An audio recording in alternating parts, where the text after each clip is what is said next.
Pendant les vacances, j'ai continué mon entraînement comme d'habitude jusqu'à la reprise des cours à la fin de la pause. À ce moment-là, les résultats des examens écrits étaient sortis. Comme prévu, j'ai terminé premier de ma classe et Rachel est restée à la 2e place. De plus, depuis que j'avais donné une leçon à Kimorak. Pendant l'examen pratique, ceux qui me harcelaient étaient devenus beaucoup plus calmes ces derniers temps. C'était probablement la période la plus calme que j'ai eue au Mage Cube. C'est à ce moment-là que Shen-Yan a frappé le mur à côté de moi d'un air menaçant, me demandant si c'était moi qui avais écrit le rapport anonyme sur sa performance. J'ai d'abord pensé à le nier, mais Shen-Yan en était certaine. Car le ton était indubitablement le mien. J'ai expliqué que j'avais écrit ces choses pour son propre bien, mais Shen-Yan était furieuse. Comme nous étions tous les deux des tireurs d'élite, elle estimait que je n'avais aucune crédibilité pour la critiquer et lui conseillait sans cesse d'abandonner. Elle m'a même défié à un pari, me demandant de faire l'expérience de la difficulté du tir à l'arc par moi-même. À la surprise générale, j'ai immédiatement accepté son défi. Le pari était que si je gagnais, Shen-Yan devrait renoncer à être une archère. Cependant, elle devait me laisser le temps de m'entraîner au tir à l'arc. Shen-Yan a facilement accepté, curieuse de voir comment je pourrais battre quelqu'un qui s'était entraîné pendant des années après seulement quelques jours de pratique. J'étais confiant quant à ce pari. Ma maîtrise du talent de maître tireur d'élite est actuellement de niveau 7. Si je pouvais l'élever au niveau 6 dans le temps restant, la victoire serait pratiquement à moi. Elle pensait à tort que son talent pour le tir à l'arc était comparable à son talent pour l'escrime. La persuasion en douceur ne fonctionnait pas, alors j'ai pensé que le pari était une bonne idée. Après les examens de mi-semestre, les activités des clubs ont repris. À ce stade, tout était assez similaire à l'histoire originale. Par conséquent, le prochain scénario devrait être l'événement d'assassinat impliquant un milliardaire dans la ville P du PIF. Et aujourd'hui, le lieu d'activité du club de voyage était précisément la ville P. L'événement a commencé par un avis de meurtre d'une organisation d'assassins, adressé au milliardaire Bethel. Sa personnalité est douce et frugale, donc l'incident a fait grand bruit. Tout cela n'était qu'une façade. Sa véritable identité était Burbet, un escroc sans cœur et un méchant irrécupérable. Malgré ses efforts pour dissimuler son identité, l'organisation qui le ciblait, les Pas des Ténèbres, avait décidé de réellement tenter de tuer Burbet. Dans l'histoire originale, le Bethel déguisé était très effrayé après avoir reçu l'avis.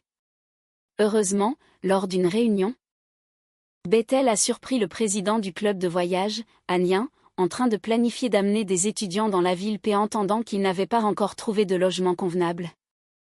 Il a rapidement invité les étudiants du Mage Cube à séjourner chez lui, avec l'intention réelle de les utiliser comme garde du corps. À ce moment-là, mon ordinateur a reçu un message. Il provenait du banquet violet. Quelqu'un était venu à mon agence de la vérité pour poster une mission. Ma toute première. Alors, je me suis immédiatement redressée pour vérifier la demande du client. Le client avait besoin que je trouve l'emplacement actuel d'un escroc qui extorquait sa famille. En regardant les informations envoyées par le client, j'ai réalisé que l'escroc n'était autre que Bethel. Pendant ce temps, au repère secret de la troupe Caméléon, ils regardaient collectivement les examens de mi-semestre du Mage Cube, et plus précisément mon affrontement avec Kimorak. Ceux qui voyaient l'anti-magie pour la première fois furent surpris par ce pouvoir mystérieux. Certains membres pensaient que je pourrais être utile, tandis que d'autres se demandaient pourquoi ils analysaient une nouvelle recrue potentielle. Un membre pensait qu'il y avait de bonnes chances que je les rejoigne, se réjouissant du fait que je n'avais pas de famille ni de partenaire. Une personne aussi isolée pouvait être facilement influencée par la richesse. L'objectif principal de la troupe Caméléon était de capturer et d'exécuter les traîtres, et mon anti-magie pourrait jouer un rôle. La plupart étaient donc d'accord pour me recruter. À ce moment-là, une femme s'est opposée, vous ne pouvez pas assigner la couleur noire à ce nouveau venu, elle est réservée aux plus forts. Le dernier détenteur était l'homme qui a trahi le boss précédent. En entendant cela, Shik Jong-youm s'est soudainement avancé proposant de prendre le rôle noir et de passer le rôle rouge aux nouveaux venus.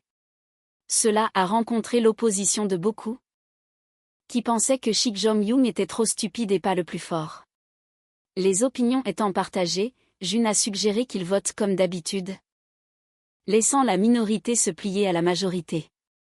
Lorsque la chef d'équipe a lancé le vote sur le recrutement de Kim Ha-jin, le résultat fut celui qu'elle attendait. Jun a résumé, 8 pour, 2 contre. Ainsi, la troupe Caméléon commencerait à recruter Kim Ha-jin. Après la réunion, la chef d'équipe a remis une invitation à une femme nommée Jane. C'était une invitation à une soirée VIP dans la ville P, avec pour mission de voler une bague. Jane a accepté la tâche sans hésiter, car elle était le jaune de la troupe Caméléon. Le lendemain du jour où Jane a accepté la mission, les membres du club de voyage ont également été transportés sur le lieu de l'activité, dans la ville P une fois arrivés. Yin a organisé un tirage au sort pour former les équipes. Selon le scénario original, Yona se retrouverait dans la même équipe que Kim So. Quant à savoir avec qui je ferais équipe, ça ne m'importait pas vraiment. Mais de manière inattendue, Shen Yang a tiré au sort pour être avec moi. Et elle était visiblement mécontente. C'est alors que quelqu'un à proximité s'est exclamé. En me retournant, j'ai vu An serrer chaleureusement une fille dans ses bras, et tout le monde a enfin compris pourquoi il avait choisi la Cité de la Paix. C'était pour retrouver sa petite amie. Après ces salutations affectueuses, An a présenté sa copine, Asha. Elle serait également le médecin accompagnateur pour ce voyage. La période suivante était libre pour faire du tourisme, avant de se rassembler pour se rendre au manoir du milliardaire. Shin Ha-yoon, qui était dans mon groupe, m'a demandé où je voulais aller. Ce qui m'a surpris. J'ai suggéré qu'on aille manger un morceau d'abord, en me demandant pourquoi elle voulait rester avec moi. On n'est pas dans la même équipe? On est censé rester ensemble, non? Je n'ai pas pu m'empêcher de remarquer qu'elle était différente de quelqu'un que je connaissais. Shin Ha-yoon a regardé autour d'elle, ne connaissant pas les lieux et ne sachant pas où se trouvaient les restaurants. Je lui ai dit de me suivre, car j'avais déjà jeté un œil rapide sur ma montre connectée en arrivant. En chemin, Shen Yang a mentionné qu'elle était difficile en matière de nourriture. Après une courte marche, nous sommes entrés dans un restaurant grandiose et opulent, qui a même surpris Shen Yang par sa splendeur. Une fois assis, elle m'a demandé comment j'avais réussi à réserver un tel endroit. Je n'ai pas précisé, utilisant en fait l'effet du livre de la vérité en passant la commande. J'ai tendu le menu à Shen Yang. Venant d'une famille riche, elle devrait être capable de commander pour elle-même. J'ai profité de la vue à l'extérieur. Soudain, j'ai aperçu un visage familier. Je me suis levée d'un bond et j'ai dit à Shen Yang de m'attendre. Puis je me suis précipitée dehors. La personne qui passait était Yoon Seong-ga, la maître adjointe de la guilde de la grâce sacrée du Créateur. Sa présence suggérait un possible changement dans l'intrigue. Après l'avoir rattrapée, je lui ai demandé avec curiosité pourquoi elle se trouvait à la Cité de la Paix, mais elle a fait semblant de ne pas me reconnaître et s'est cachée derrière l'homme qui l'accompagnait. Au moment où j'allais insister, j'ai reçu une notification sur mon ordinateur, alors je me suis excusée, admettant que je l'avais confondu avec quelqu'un d'autre. Dehors, j'ai ouvert mon ordinateur portable. Il contenait une notification de changement de la part du queuauteur. À cause du signalement de quelqu'un, un conflit entre Jane et Yoon Seong-ga était imminent, donc son apparition dans l'intrigue actuelle était nécessaire. Après avoir lu la modification, j'ai compris pourquoi Yoon Seong-ga était venu à la Cité P autrefois. Jane et Yoon Seong-ga étaient toutes deux membres de la grâce sacrée du Créateur. Elles avaient partagé de nombreuses missions et dangers, survécu ensemble et étaient devenues amies. Mais à un moment critique, Jane a trahi Yoon Seong-ga, juste pour s'amuser. Après cet incident, Yoon Seong-ga a découvert que la véritable identité de Jane était Jenna Valrin, la jaune de la troupe Caméléon. Une criminelle experte en déguisement et en vol. Après avoir été reconnue, Yin-sang est partie avec sa subordonnée, Yorin. Elles avaient reçu une lettre inattendue, apprenant que Jane pourrait apparaître à une fête dans la cité P. Yin-sang était sceptique. Mais elle savait que Jane aimait ce genre de fête, surtout que la salle de banquet de la soirée présenterait un objet mythique. L'anneau d'Homère. Pendant ce temps, Shen-Yan et moi avions fini de manger et étions sortis. J'ai suggéré que nous nous séparions. Parce qu'elle avait peut-être des endroits qu'elle voulait voir de son côté. Mais en réalité, la fête spéciale commençait à 17h, et je devais trouver un bon endroit pour avoir une vue de l'intérieur. En entendant cela, China a accepté et s'est retournée pour partir. Je lui ai rappelé de ne pas se perdre. Après une longue attente, la fête a officiellement commencé. Les invités, masqués, sont entrés progressivement. Dans la salle de banquet, Yona et Kim So étaient également présents. La tenue de Kim So était très élégante, attirant l'attention de nombreux invités. Quant à moi, j'étais à l'extérieur du manoir de la fête. Estimant que Yoon Seong-ga arriverait bientôt à cette soirée masquée, qui se tenait dans un ancien château à la périphérie de la Cité de la Paix. Ma tâche était de m'assurer que l'intrigue se déroule comme prévu. J'ai alors utilisé l'œil des 1000 lieues et j'ai repéré un point de téléportation magique à proximité. De tels points de téléportation ne peuvent être créés artificiellement que par de puissants djinns, ce qui indiquait qu'un djinn puissant, capable d'ouvrir des portails, se cachait à cette fête. L'ordinateur a de nouveau sonné avec un message du queuauteur. Il m'a dit que c'était une erreur de penser que peu de gens convoiteraient un objet mythique simplement parce qu'ils ne s'étaient pas encore éveillés. L'organisation de djinns, la Société du Mal, prévoyait de voler l'anneau. La Société du Mal est une puissante organisation de djinns. Dans mes écrits, elle est dirigée par un personnage nommé Kimak Pyo. Les conflits pour des reliques et les attaques terroristes à travers le monde sont pour la plupart liés à la Société du Mal. Le queuauteur avait décidé d'impliquer ce groupe dangereux, ce qui suggérait que l'intrigue d'aujourd'hui ne se déroulerait pas sans heurts. J'ai ensuite utilisé de l'éther pour fabriquer un masque et dissimuler mon vrai visage. Ensuite, j'ai commencé à traquer l'emplacement de Jane avec l'effet de l'œil des 1000 lieues. J'ai facilement repéré un homme dans la salle secrète de la salle de banquet, en train d'assommer un garde et d'entrer dans la pièce abritant l'anneau d'Homère. Alors que l'homme tendait la main avec excitation vers l'anneau brillant. Dans le coffre-fort, Yoon Seong-ga est entré dans la pièce. Il s'est avéré que l'homme était en réalité Yuren. Alors qu'il se demandait pourquoi Yoon Seong-ga était là, elle l'a soudainement attrapé. Yoon Seong-ga a déclaré froidement qu'elle ne se laisserait pas berner 2 fois par la même personne. La seconde d'après, elle a fait une violente projection de judo au faux Yuren, faisant voler la pièce en éclats instantanément. Une telle puissance dévastatrice a semé la panique dans la salle de banquet. Rapidement, une silhouette émergea de la poussière, indemne. C'était Jane, qui courait en se demandant pourquoi son déguisement parfait avait été percé à jour. Yoon Seong a été furieuse, affirmant qu'elle ne pouvait absolument pas se tromper sur le ton et la posture d'une personne de confiance. Jane continua de la provoquer, soulignant que Yoon Seong n'avait pas été aussi méticuleuse avant sa trahison. Cette trahison avait clairement laissé une profonde impression sur Yoon Seong-ga. Évoquer le passé ne fit qu'attiser sa rage, et juste au moment où elle s'apprêtait à frapper de nouveau. Un fouet bloqua son attaque. Les nouveaux venus étaient Yuna et Kim So, inconscients de la situation actuelle. Ils essayaient simplement de mettre fin au chaos du banquet, mais Yoon Seong-ga n'avait plus qu'un seul objectif en tête. Soudain, sa magie se transforma en flamme. Réduisant en cendres le fouet de Yuna, ce qui la fit terriblement souffrir.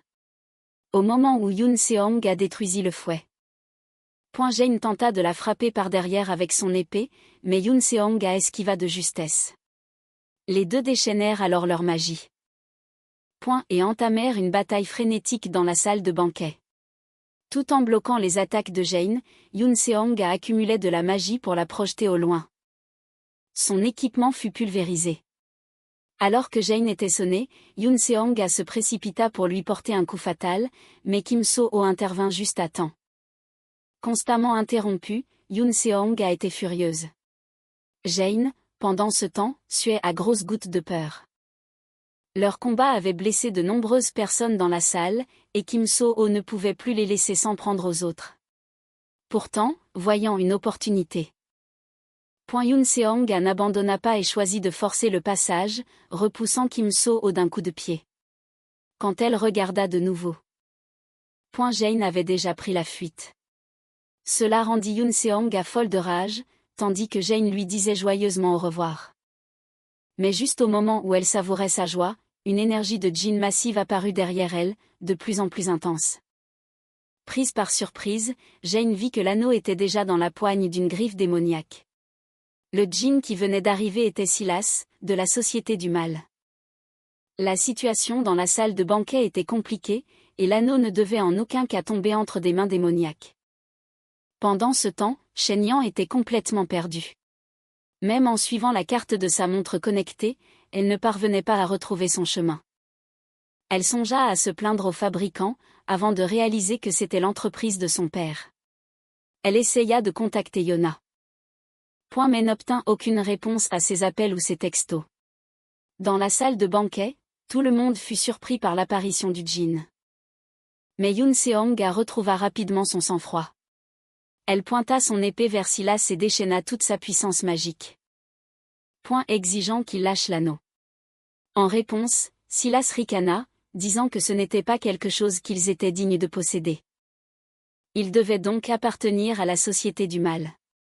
Avec mon œil des 1000 lieues et mes talents d'observation, je compris que, même si toutes les personnes présentes unissaient leurs forces, elles ne parviendraient probablement pas à récupérer l'anneau.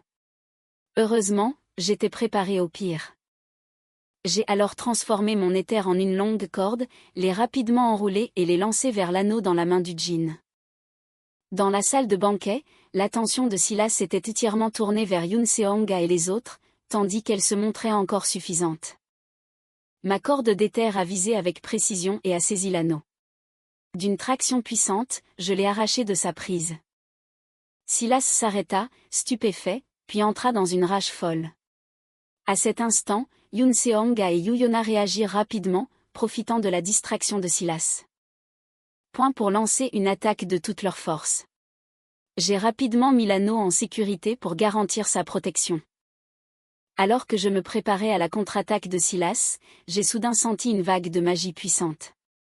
L'instant d'après. Une terrible explosion s'est produite sur les remparts du château où je me trouvais. Grâce à mon sens du danger imminent, je n'ai pas été touché par le souffle. Mais un autre djinn est apparu, me barrant la route. Je ne m'attendais pas à ce que 2 djinns se présentent aujourd'hui. Le nouveau venu s'est joyeusement présenté comme étant Sidious. Également membre de la Société du Mal. Il a admiré ma technique pour voler l'anneau, réussissant à le faire à l'insu de Silas. L'objectif de Sidious était clair, il voulait que je lui remette l'anneau. Me voyant le ranger dans mes vêtements. Sidious n'a pas hésité et a immédiatement sorti son arme en déployant sa magie. La main de Sidious a soudainement brandi une épée laser. Sans aucun avertissement, il a abattu l'épée sur moi d'un geste décidé. Sa puissance destructrice était absurdement élevée. Même si j'ai esquivé à temps, l'aura émanant du coup d'épée m'a laissé assez intimidé. Le djinn s'est probablement vanté de son arme, disant que c'était une épée magique valant des centaines de millions, dont la puissance augmentait avec le niveau de magie de l'utilisateur. Car cette montée en puissance était un privilège que les djinns obtenaient par contrat. En d'autres termes, si je pouvais me charger de son épée, j'aurais peut-être une chance de gagner. J'ai alors pensé à gagner du temps, en lui disant de me rendre l'anneau immédiatement. Sidious a trouvé ça ridicule. Il pouvait simplement me tuer et prendre l'anneau de toute façon. Il a compris que j'essayais seulement de retarder son attaque. Et ça lui était égal. Il avait compris tout de suite que j'étais bien plus faible que ceux qui se battaient à l'intérieur, se demandant pourquoi j'oserais affronter un djinn. Avec seulement un pistolet cassé. Mais il n'était plus d'humeur à discuter et s'est préparé à m'achever. Mais soudain, l'épée magique de Sidious a eu un dysfonctionnement, provoquant un silence surprenant. Il a lutté pour activer l'épée magique. Incapable de comprendre ce qui s'était passé. Voyant les informations sur ma fenêtre, j'ai calmement dit à Sidious que son épée ne fonctionnerait pas. Pour aujourd'hui, les informations indiquaient qu'un effet de chance s'était déclenché, affaiblissant la fonction de l'épée magique. Sidious n'y croyait absolument pas. Je pensais que c'était normal qu'un tel équipement ait des défaillances. Il a déclaré avec assurance que même sans armes, il pouvait facilement me tuer en quelques secondes. Je lui ai répondu que ce n'était plus si certain. J'ai rapidement converti toute la magie de mon stigmate en balle de mana de lumière, et à cet instant, mon pistolet s'est transformé en fusil à pompe. Voyant ma petite manœuvre, Sidious a ricané, pensant que ce n'était qu'un combat désespéré. Il a immédiatement lancé une attaque en se jetant sur moi. Cependant, j'ai rapidement visé sa poitrine et appuyé sur la détente. Un éclair de lumière a jailli, la balle de magie de lumière a touché Sidious en plein cœur et, avec un coup de feu retentissant, la bataille a pris fin. Après un moment, incapable de retrouver son chemin, Shenayun a choisi d'attendre que quelqu'un la trouve. Depuis le début, elle avait remarqué de nombreuses voitures de police se dirigeant toutes dans la même direction, sans savoir ce qui s'était passé. De plus, aucun de ces messages n'avait reçu de réponse. Shenayun se sentit un peu déçue à ce moment-là. Mais bientôt, elle se demanda pourquoi elle était déçue. Alors qu'elle boudait, elle tourna la tête et me vit assis à côté d'elle. Ce qui la fit sursauter. Elle était surprise de me voir là. Complètement épuisée, je lui ai juste dit que je ne me sentais pas bien, puis, à cause de la fatigue, je me suis évanouie. Shenayun m'a demandé avec urgence ce qui n'allait pas, mais elle n'a jamais pu obtenir de réponse. Dans mon sommeil, j'ai fait un rêve où je revenais d'un examen un jour de neige et voyais mes parents venir me chercher sous la neige battante. Ça faisait si longtemps que je ne les avais pas vus qu'à mon réveil, mes yeux étaient brouillés de larmes. Mais une fois ma vision éclaircie, j'ai vu ce qui m'entourait. J'ai su que je n'étais pas retournée chez moi et je me suis demandé où j'étais exactement. Juste à ce moment-là, Kim So-ho et les autres ont ouvert la porte. Me voyant réveillée, Shenayun, l'air encore abattu, s'est plainte de la peine qu'elle avait eue pour me ramener au manoir. Mais bientôt, Shenayun a remarqué les traces de mes larmes et n'a pas pu s'empêcher de rire, pensant que j'avais pleuré à cause de la douleur. Alors que Shenayun parlait avec de plus en plus d'énergie. Et comme il se faisait tard, Kim So-ho lui a suggéré de rentrer. J'ai enfin eu l'occasion de demander où j'étais. Grâce aux explications du médecin qui l'accompagnait, Natasha, il s'avère que c'est le manoir du richissime Bethel. Et maintenant, je suis dans une chambre avec Kim So-ho. En regardant l'horloge sur le mur, j'ai aussi poussé un soupir de soulagement. L'intrigue de l'assassinat de l'homme riche devrait bientôt commencer, et c'est une bonne chose que je me sois réveillée à temps. Après le départ de Shenayun et Natasha, Kim So-ho m'a aussi épluché quelques pommes tout en discutant. J'ai allumé ma montre et là. J'ai vu les nouvelles sur l'apparition des djinns dans la ville P, qui parlaient aussi de Kim So-ho et des autres. Finalement, ni Silas ni Sidious n'ont été attrapés. Je voulais demander à Kim So-ho les détails de ce qui s'était passé, mais il a dit qu'il ne pouvait pas me le dire. Juste que ce n'était rien de grave. Le djinn s'est enfui après l'arrivée des héros. Puis il m'a tendu une pomme. Cependant, en mangeant, j'ai remarqué de nombreuses cicatrices sur les mains de Kim So-ho, alors je lui ai rappelé de prendre soin de son corps. Car il est le protagoniste et ne peut pas être gravement blessé. Il avait bloqué la meurtrière Yoon Seong-ga aujourd'hui. Sans l'arrivée du djinn, il aurait pu être gravement blessé. Kim So-ho est un protagoniste purement bon. Mais maintenant, l'intrigue a été modifiée par le co-auteur, et je suis très inquiet de savoir s'il pourra surmonter cette intrigue tordue et chaotique. Et aussi, si Kim So-ho pourra m'aider à retourner avec succès dans mon monde d'origine. Face à mes paroles, Kim So-ho a quelque peu nié. Car, de son point de vue, s'il est le protagoniste, alors je devrais aussi l'être. Ou plutôt, tout le monde dans ce monde est le protagoniste. J'ai été quelque peu surpris par sa réponse, mais cela semblait correspondre à ce que Kim So-ho dirait à ce moment-là. Kim So-ho a mentionné le rapport que j'ai écrit pour Shenayun, estimant que c'était un peu excessif. Quoi qu'il en soit, c'était le choix de Shenayun. Et persuader quelqu'un d'abandonner n'était pas une bonne chose selon lui. Ma réponse a été ferme, si un chemin est clairement une impasse, je ne peux pas l'encourager à continuer. J'ai aussi dit à Kim So-ho que le simple fait de suivre les autres ne peut pas résoudre les problèmes. Si Shen-Ayun persiste jusqu'au bout pour finalement découvrir qu'elle avait tort, personne n'en assumera la responsabilité. Kim So-ho m'a alors demandé comment je pouvais être si sûr que le talent de Shen-Ayun n'était pas le tir à l'arc. J'ai simplement déclaré que j'y avais beaucoup plus réfléchi et que j'observais Shen-Ayun depuis plus longtemps que quiconque, donc je la comprends mieux que personne. Mes paroles ont surpris Kim So-ho. Juste à ce moment-là, un bruit soudain est venu de l'extérieur de la porte, interrompant notre conversation. Après avoir utilisé l'œil de 1000 lieues, j'ai découvert que Shen-Ayun nous avait écoutés tout ce temps. Venant juste d'entendre ce que j'avais dit. Elle s'est enfuie précipitamment. Elle est retournée dans sa chambre, les joues rouges, sans savoir de quoi je parlais. Quant à Yu-Yona, qui dormait encore, elle a également été réveillée par le bruit causé par Shen-Ayun. Après que Shen-Ayun ait dit que ce n'était rien, elles ont toutes les deux éteint la lumière et se sont endormies. Shen-Ayun, blottie dans sa couverture, pensait qu'elle n'avait qu'à continuer à ignorer les choses comme d'habitude. Mais elle ne pouvait s'empêcher de se souvenir de ce que je venais de dire. Alors que Shen-Ayun marmonnait doucement, un cri perçant a soudain retenti. Yu-Yuna pensait que c'était Shen-Yang qui avait crié, mais après explication, elle a compris qu'il y avait un problème en bas. Au même moment, dans la chambre principale du rez-de-chaussée, la domestique venue apporter des affaires a découvert, terrifiée, que le propriétaire du manoir avait été assassiné. En entendant l'agitation, tous les étudiants sont sortis pour voir ce qu'il se passait. Apprenant que le bruit venait d'en bas, Kim So-ho a immédiatement sauté, étant le premier à descendre. Il fut donc le premier à ouvrir la porte de la chambre principale. Mais la scène qui s'offrit à lui a choqué Kim So-ho. Bethel gisait là, son lit entièrement imbibé de sang. Tout le monde était triste pour lui. Natasha est également venue examiner la situation, concluant rapidement que Bethel était malheureusement décédé d'une hémorragie massive due à une blessure à l'arme blanche à l'abdomen. Le majordome et la domestique étaient encore plus effondrés. Certains que le coupable était quelqu'un qui avait eu des conflits avec leur maître par le passé.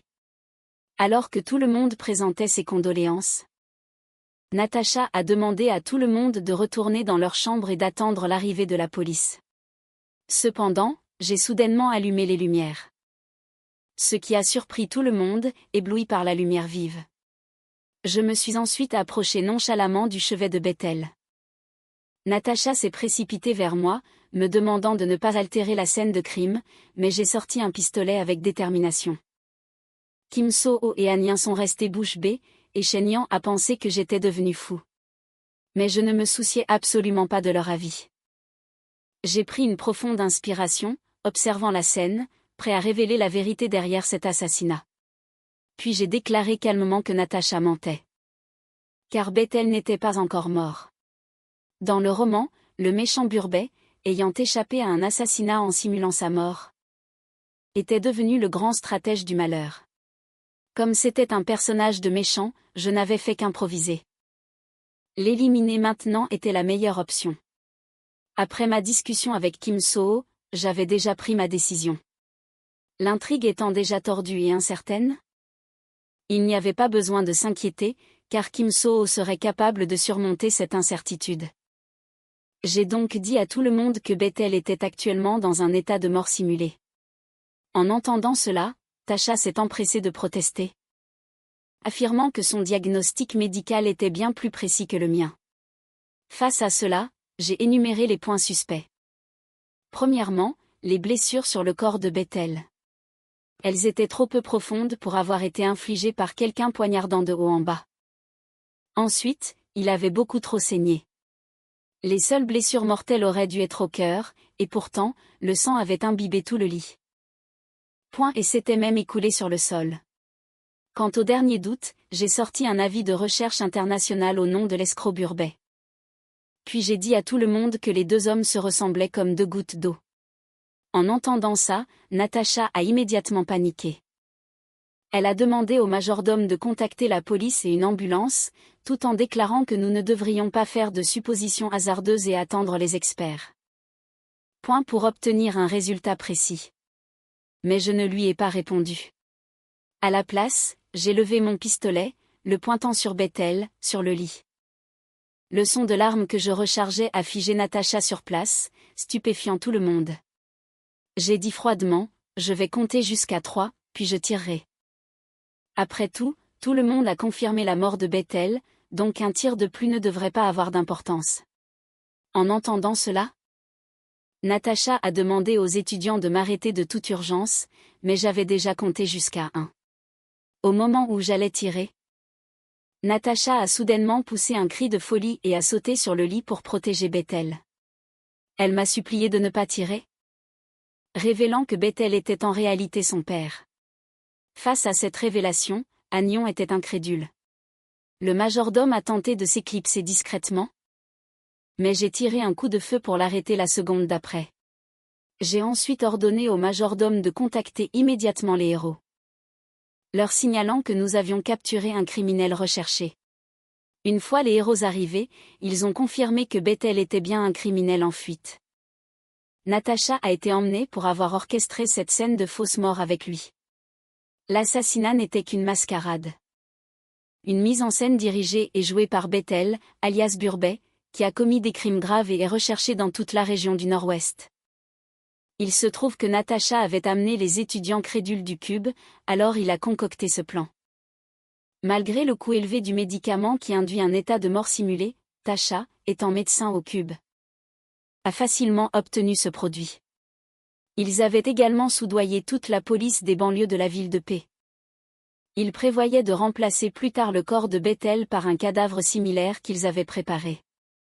Ils s'attendaient à ce que la police soit totalement convaincue de la mort de Bethel après les témoignages des étudiants. Mais maintenant, tout avait changé. Leur plan était complètement exposé. Les étudiants discutaient de tout cela, entre choc et malaise, pendant que je soupirais de soulagement. J'avais enfin réglé cette situation complexe. Après l'incident, j'ai également rempli la mission de mon client. Point de l'agence de la vérité. Pour me faire une réputation, je n'ai pas demandé d'honoraires. Grâce à cet employeur, la crédibilité de mon agence de la vérité a été renforcée. Yuyona m'a demandé avec curiosité si j'étais Sherlock Holmes, suggérant que je pourrais tout à fait ouvrir une agence de détective. Mais ce qui l'intriguait le plus, c'était de savoir comment je me souvenais de tant de criminels et comment j'avais reconnu la personne. Point qui ressemblait à Bethel. En entendant cela, je suis devenu très distant. C'est une affaire de famille. Mentionner cela m'a fait réaliser que j'ignorais le passé familial du personnage de Kim Chandon. Pendant ce temps, Silison rapportait à Kim Akbyo que l'anneau avait été volé par un inconnu portant un masque de léopard, et que Sidious était également tombé sous les coups de la même personne. En entendant cela, Kim Akbyo leur a ordonné d'enquêter sur mon identité. Juste au moment où Silison pensait s'en être tiré, Kim Akbyo s'est soudainement mis en colère, critiquant l'apparence de Silison, qui se proclamait elle-même une djinn. Suite à cela, Silison a rapidement repris son apparence originelle. Finalement, Kim Akbyo a demandé où se trouvait l'épée magique, mais à ce moment-là, l'épée magique était déjà entre mes mains. Après l'incident, nous avons été téléportés à l'école. Cette épée ne me sert à rien, alors je l'ai simplement mise de côté pour le moment.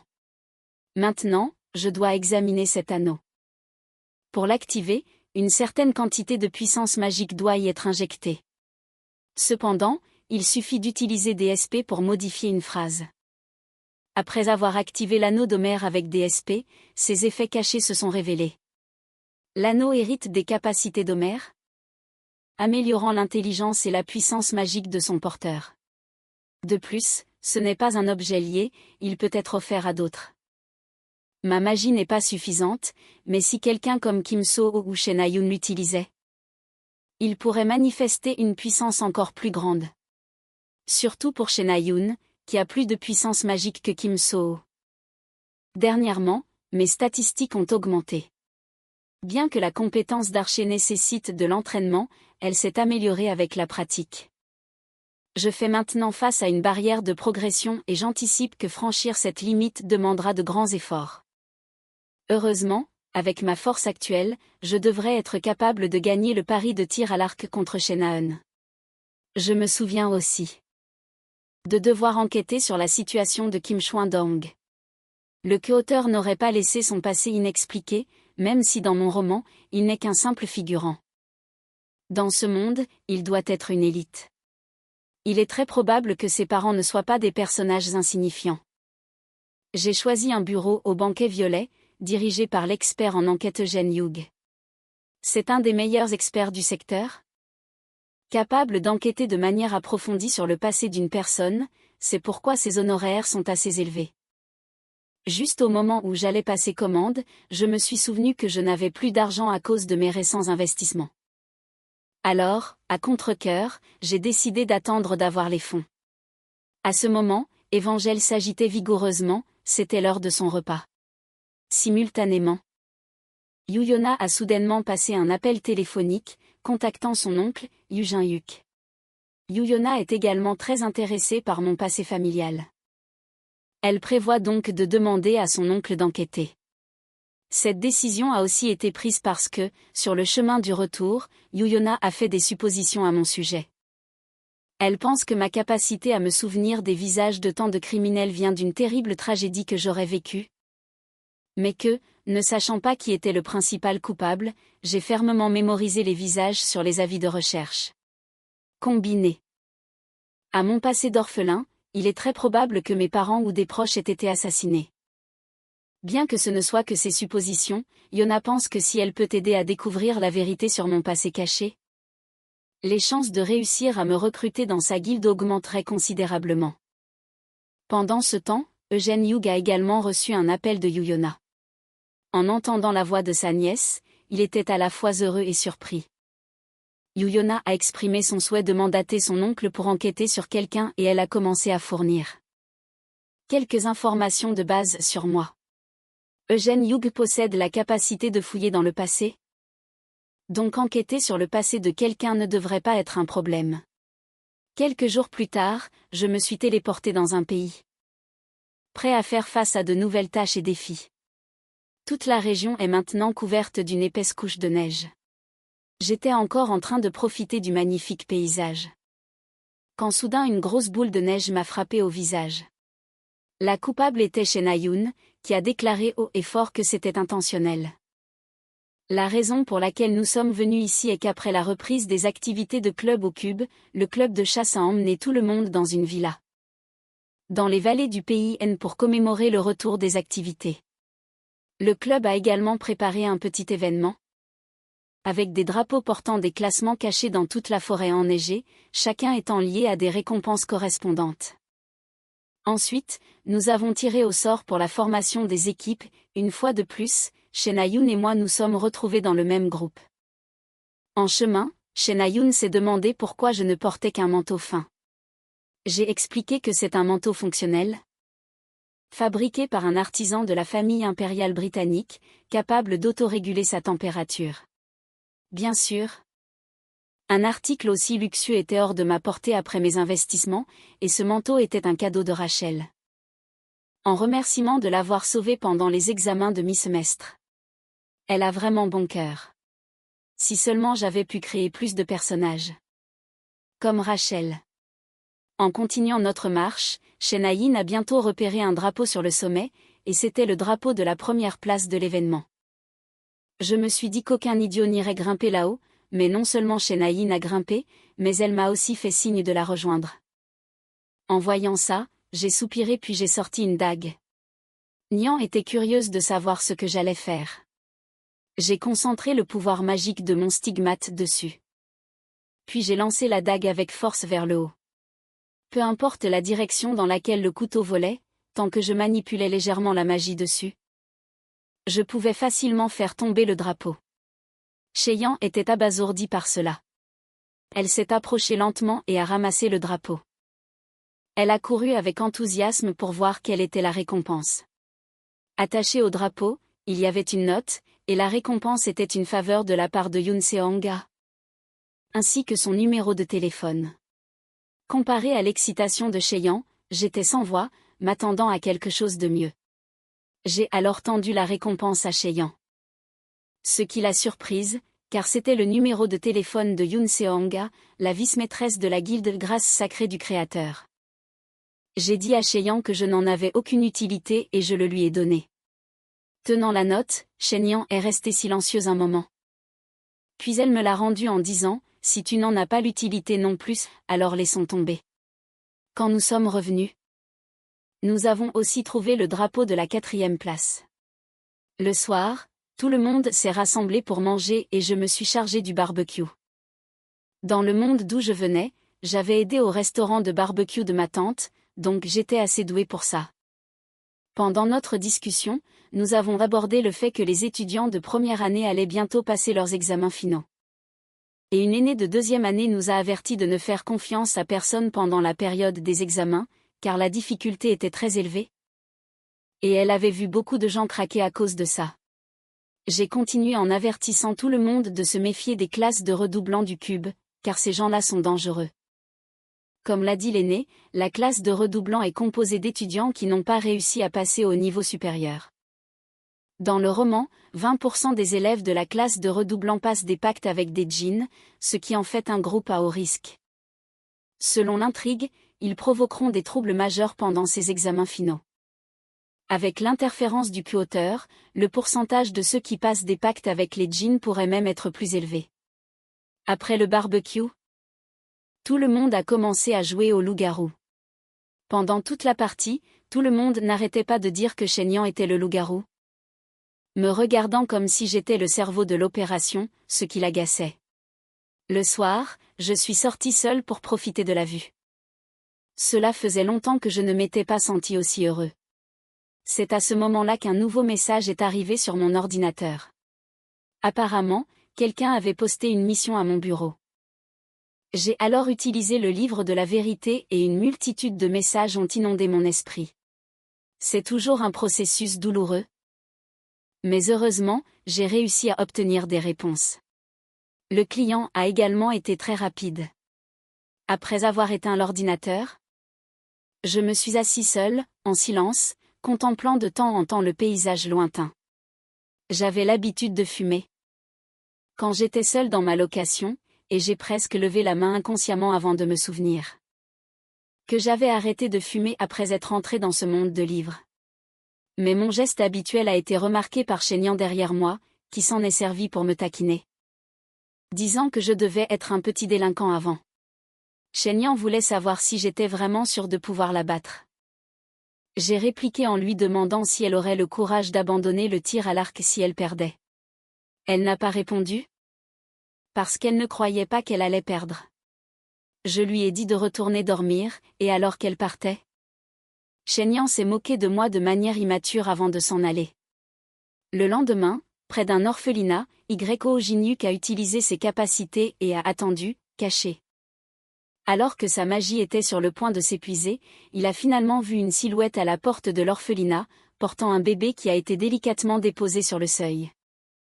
Yeo Jin-hyuk voulait continuer à regarder, mais sa magie était épuisée, l'empêchant de maintenir la vision du passé. Il a découvert que cet étudiant nommé Kim Ha-jin avait une histoire très dense, trop dense pour que sa magie puisse la supporter longtemps. De retour dans la réalité, perplexe, Yeo Jin-hyuk ne comprenait pas ce que j'avais de si spécial. Ayant épuisé sa magie pour la journée, Yeo Jin-hyuk est retourné à son bureau. Interrogé par un employé, il a mentionné que la cible de cette enquête était assez inhabituelle, mais lorsqu'on l'a pressé de questions, il s'est excusé pour aller aux toilettes. Aux toilettes, il a organisé le peu d'informations qu'il avait recueillies et a décidé d'approfondir ses recherches quand il serait plus reposé. Bien que ce soit une demande de sa nièce, il a réalisé que cette enquête ne serait peut-être pas simple. Il ne s'attendait pas à ce que ce soit si gênant, surtout qu'il aidait gratuitement. Yeo Jin-hyuk sentait que c'était une perte de temps. Entendant ces mots, l'employé qui venait d'ouvrir la porte a fait remarquer que même si c'était une perte, l'enquête devait continuer car le bureau avait reçu une autre mission demandant également une enquête sur le passé de Kim Ha-jin. De plus, le client était un mécène de haut niveau, diamant rouge, du banquet violet. Du même niveau que Yeo Jin-hyuk. En regardant l'email de mission impolie et la compte absurdement élevée, Il a immédiatement conclu que cela venait de la troupe Caméléon. Maintenant, Yo Jin-yuk était encore plus certain que Kim Ha-jin n'était vraiment pas une personne ordinaire. Le temps a passé vite, et c'était déjà vendredi lorsque l'instructeur a informé tout le monde que les examens finaux n'étaient plus qu'à 4 semaines. Cet examen final serait fondamentalement différent des partiels. Il nous a prévenus, nous exhortant à nous préparer minutieusement. Contrairement aux partiels, les examens finaux n'auraient pas lieu dans une arène bien équipée, avec un public. Au lieu de cela, ils se dérouleraient en privé, l'endroit spécifique étant une île isolée. Au sein du pays, peuplé d'innombrables monstres et bêtes sauvages, où les étudiants subiraient une épreuve de survie d'1 semaine. En pensant à la possibilité que le queuauteur s'en mêle, je me suis préparé à un changement radical. Surtout avec la présence de ces redoublants. L'instructeur a aussi mentionné qu'il ne pouvait pas révéler les détails de l'examen pour l'instant, mais que de nombreux instructeurs et héros de rang intermédiaire et supérieur avaient été invités pour assurer notre sécurité. Nous ne devions donc pas nous inquiéter à ce sujet. Aujourd'hui marquait le début du week-end, et j'étais sur le point de ranger mes affaires pour rentrer. Chaeneyin m'a arrêté. Tu n'as pas oublié notre pari, j'espère? Rappelle-toi, tu abandonnes le tir à l'arc si tu perds. Ne viens pas pleurer après ta défaite. Nous nous sommes alors dirigés vers le stand de tir à l'arc à l'intérieur du cube. Nous avons rapidement pris notre équipement, mais j'étais perplexe face au grand nombre de spectateurs. Li Yonggan a plaisanté, un pari comme celui-ci a besoin d'un public pour être savoureux. Pendant ce temps, Shine Jomak m'a demandé avec colère. Tu peux te barrer du cube si tu perds? Alors que la compétition était sur le point de commencer, Chaeneyin les a fusillés du regard pour les faire taire. Nous nous étions mis d'accord pour tirer sur des cibles à grande vitesse. Le lanceur de cible était juste à côté de nous, commençant à une distance de 100 mètres. Chaque fois que nous touchions la cible, la distance augmentait de 50 mètres, jusqu'à ce que l'un de nous rate. Chaeneyin pensait que j'allais me défiler en connaissant la difficulté, mais j'ai trouvé ça plus simple que prévu.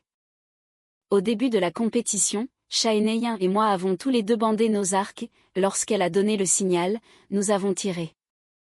Sa flèche a rapidement atteint le centre de la cible volante à 100 mètres, ce qui était un jeu d'enfant pour elle. Mais quand elle s'est retournée, elle a été stupéfaite par ma réaction. J'ai expliqué, j'ai été surpris, je n'ai pas eu le temps de tirer. Donne-moi une autre chance. Cette scène a provoqué des rires parmi les étudiants derrière nous, et Shine Jomak m'a même dit de laisser tomber. En entendant ma demande, Chaeneyin est restée sans voix, mais elle a accepté de me donner une autre chance. Après tout, ma posture était un tel désastre que peu importait le nombre de fois où je tirais, ça ne changerait rien. À ces mots, j'ai de nouveau tendu la corde de mon arc. Naturellement, la posture de Chaeneyin était bien plus correcte que la mienne. Mais dans ce monde, une bonne posture et des années de pratique ne sont que des bonus. Le talent est la clé. Au moment où la cible a été lancée, j'ai immédiatement décoché ma flèche. Mon talent d'archer. J'étais destiné à surpasser Chaeneyin au tir à l'arc. Alors que ma compétence d'archer assistait mon tir, la flèche a parfaitement atteint le centre de la cible. En voyant cela, les autres à l'extérieur du stand de tir n'en croyaient pas leurs yeux, et Chaeneyin était tout aussi choqué, surtout vu que je galérais avec ma posture juste avant. Une fois que j'ai pris le coup de main, je lui ai dit que la compétition continuait. Pendant son enfance, tout le monde appelait Chaeneyin un prodige, grâce à son talent pour le maniement de l'épée. Et Yushiyak lui avait même offert une épée magique hors de prix. Cependant, en apprenant que sa disciple voulait passer au tir à l'arc, Yushiyak a d'abord pensé que c'était à cause de la mère de Chaeneyin, mais il a été rapidement rabroué. Elle a dit qu'elle voulait simplement changer de voie et a affirmé qu'un génie comme elle pouvait immédiatement atteindre le sommet du classement des archers, tout en s'excusant auprès de son maître. Yushiyak était furieux du choix de Chaeneyin, disant qu'il n'avait pas de disciple qui changeait de voie si facilement. Mais une fois sa colère passée, Yushiyak ne l'a pas arrêté. Au lieu de cela, il lui a demandé si c'était vraiment sa propre décision. et a conseillé à Chaeneyin de bien y réfléchir pour ne pas le regretter. Le temps a passé, et notre compétition avait atteint une distance de 400 mètres. Après qu'elle ait réussi à toucher le 1000, j'ai également réussi. Les autres archers de la classe vérité étaient stupéfaits que je puisse tenir le rythme de Chaeneyin. Quelqu'un a analysé que ce n'était pas juste, tenir le rythme. Si c'était arrivé une ou deux fois, passe encore, mais à chaque fois que Chaeneyin touchait la cible, je suivais immédiatement et tirais sans hésiter. C'était une compétition, et la pression sur Chaeneyin augmentait sûrement. Au point même où elle pourrait perdre. Cependant, en sentant la colère de Chaen Jomak, les autres ont vite arrêté leur analyse. De manière inattendue, pendant ce tour, Chaeneyin a raté le 1000 pour la première fois, ce qui l'a fait paraître très contrarié. Ma voix s'est alors fait entendre, déclarant que j'avais toujours dit qu'elle n'était pas faite pour être archère. Chaeneyin a pensé que j'avais peur. Et que je faisais de telles provocations, puis elle m'a immédiatement dit de la fermer et de me concentrer sur la compétition. Mais je connaissais sa personnalité comme ma poche. Chaeneyin n'est pas une personne calme.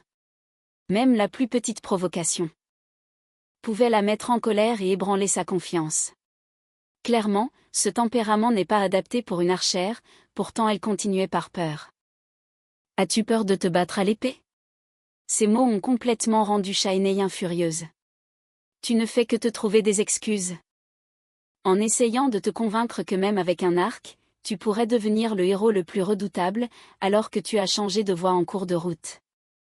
Tes performances ont été excellentes, mais avec tes compétences actuelles, tu aurais du mal à tuer ne serait-ce qu'un Jin.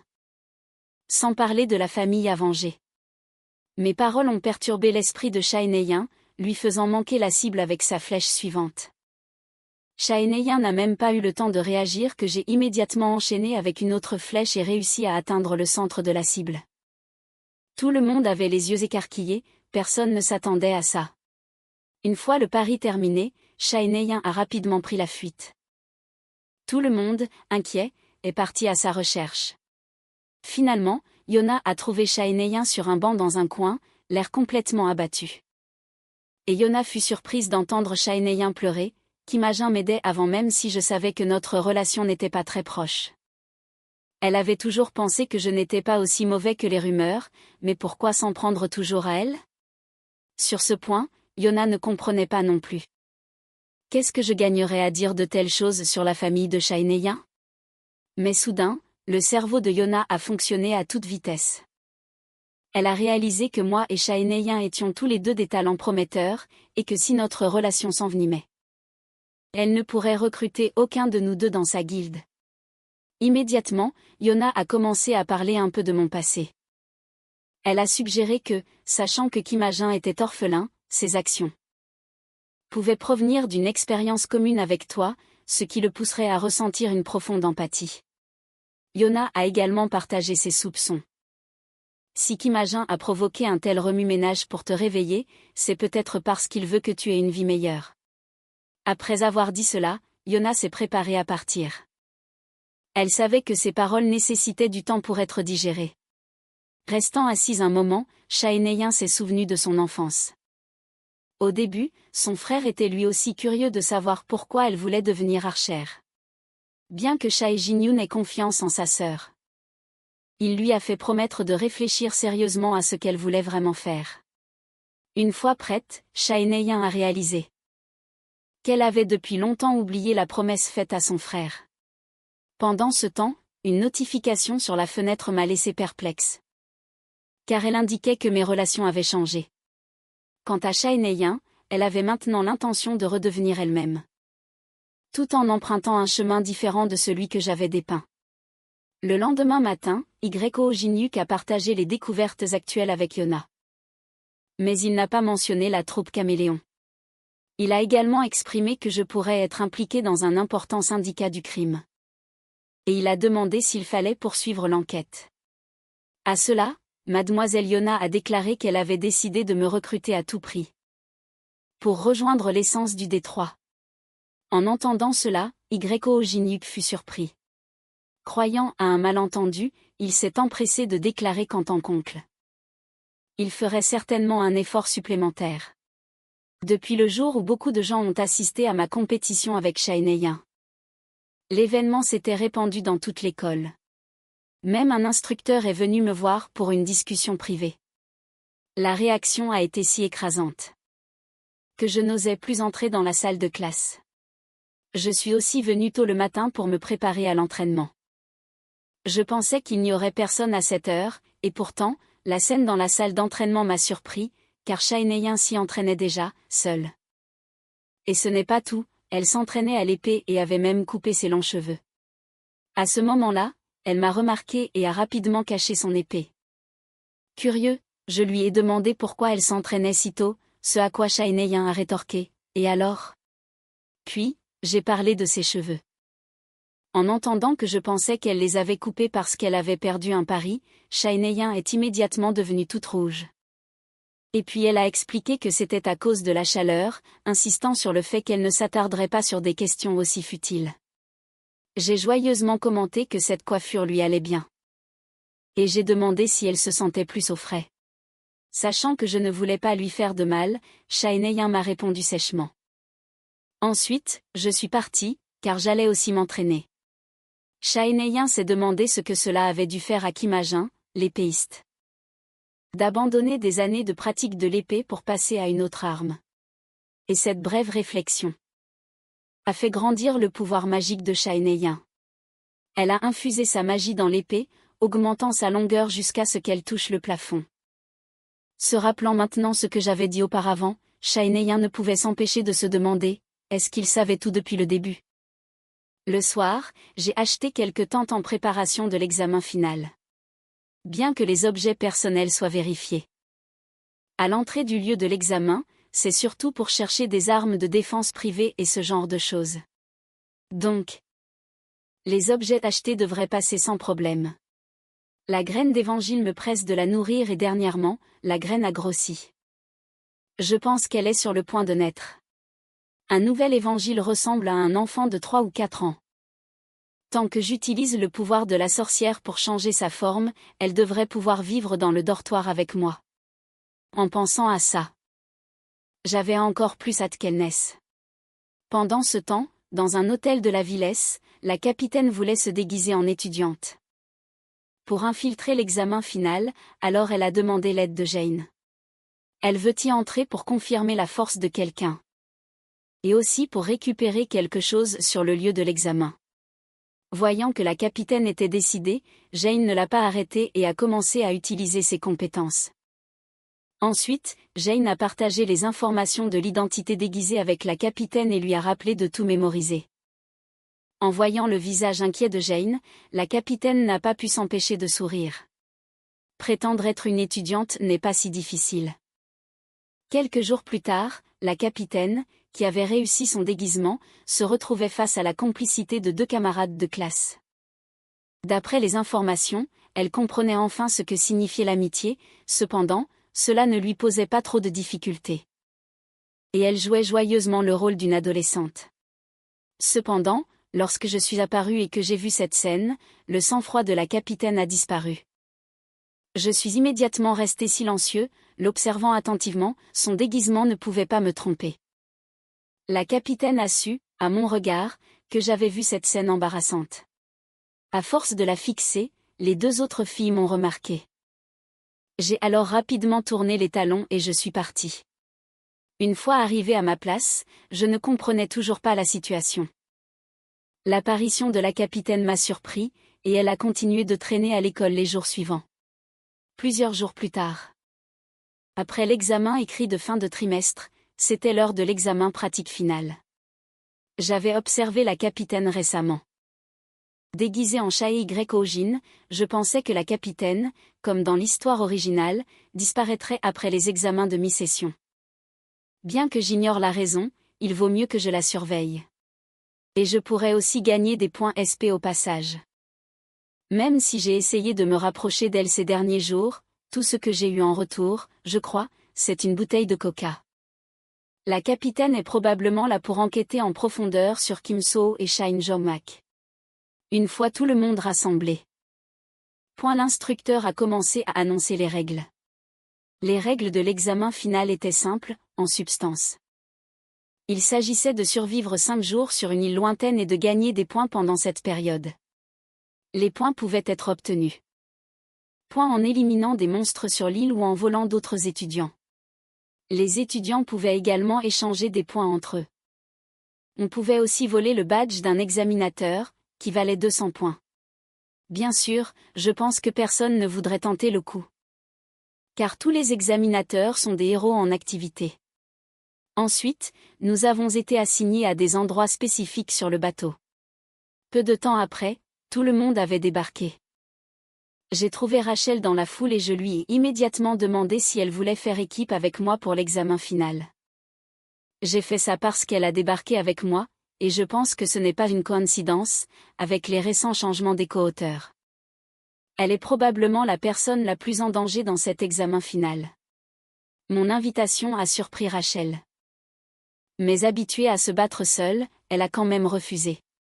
C'était aussi dans mes attentes.